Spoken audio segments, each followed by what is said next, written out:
President Trump has said you are outstanding, but when you look at what decides elections, the vice presidential pick rarely matters. How are you going to prove him wrong? Well, I think President Trump's right about that, actually. I think most people were voting for Donald Trump or for Kamala Harris. Donald Trump delivered rising wages and a secure border. Kamala Harris has delivered an open border and falling wages relative to inflation and groceries and housing and so forth. So I think that he's actually right. President Trump has called climate change a hoax. Do you agree?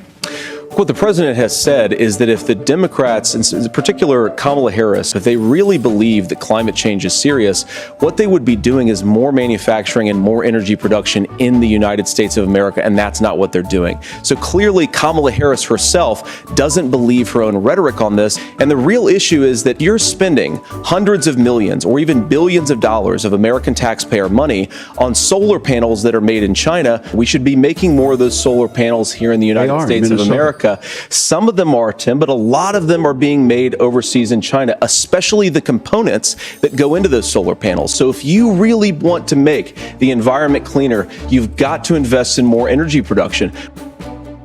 He wants to use the military to go after the enemy within, which is the American people. He did not say that. The enemy within? He said that he was going to send the military after the American people. Show me the quote where he said he was going to. He said the enemy within. He said far left lunatics. You're a journalist and you're asking his vice president, but you won't let me answer the question. I'm telling you that Donald Trump has said that we should use the U.S. military to go after Americans. People who riot, who burn down our cities. And this was what John Kelly was. This was what John Kelly was alarmed by: the idea of using the U.S. military to go after Americans. Donald Trump never said Americans writ large. You keep on putting words in his mouth and my mouth. Are they or are they not Americans? Far left people who commit acts of violence, who riot. And now, President Trump said Vladimir Putin and Chinese President Xi were lovely individuals. Do you agree with that characterization? I think that President Trump gets along with world leaders, and there's nothing wrong with him complimenting them as people if it makes him more effective diplomatically. We have to remember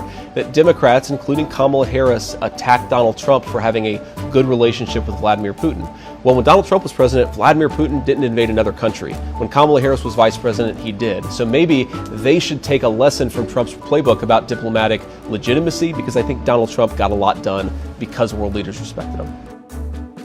You say trust the experts, but those same experts for 40 years said that if we shipped our manufacturing base off to China, we'd get cheaper goods. They lied about that. They said if we shipped our industrial base off to other countries, to Mexico and elsewhere, it would make the middle class stronger. They were wrong about that. They were wrong about the idea that if we made America less self-reliant, and that it would somehow make us better off. And for the first time in a generation, Donald Trump had the wisdom and the courage to say to that bipartisan consensus, we're not doing it anymore. We're bringing American manufacturing back. We're unleashing American energy. We're going to make more of our own stuff. And this isn't just an economic issue. So many of the drugs, the pharmaceuticals that we put in the bodies of our children are manufactured by nations that hate us. This has to stop. We're going to stop it by listening to common sense wisdom.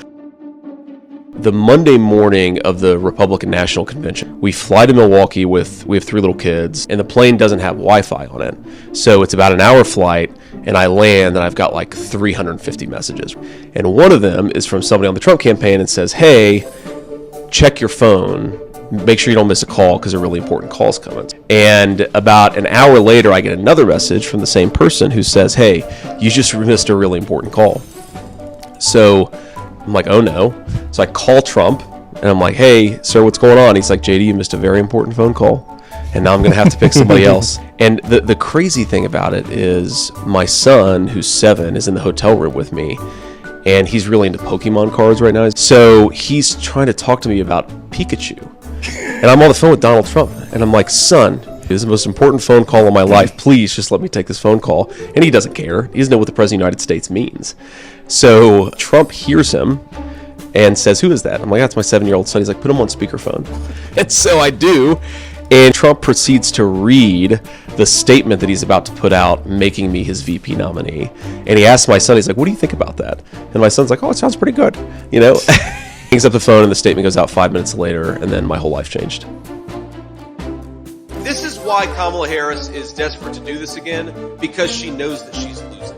When you're running a losing campaign, you throw everything against the wall. Now, we have to remember that months ago, Donald Trump offered multiple debates, and the Democrats said no. And now that they're losing, they want to change the deal. The more important point for the American people is Donald Trump is getting out there every single day. I'm getting out there every single day, and we're doing what a president and vice president ought to do. We're trying to earn the trust and the vote of the American people. I think the American media ought to be much more interested in why Kamala Harris is running from every single interview when Donald Trump is getting out there and he's talking to the American people every single opportunity that he gets.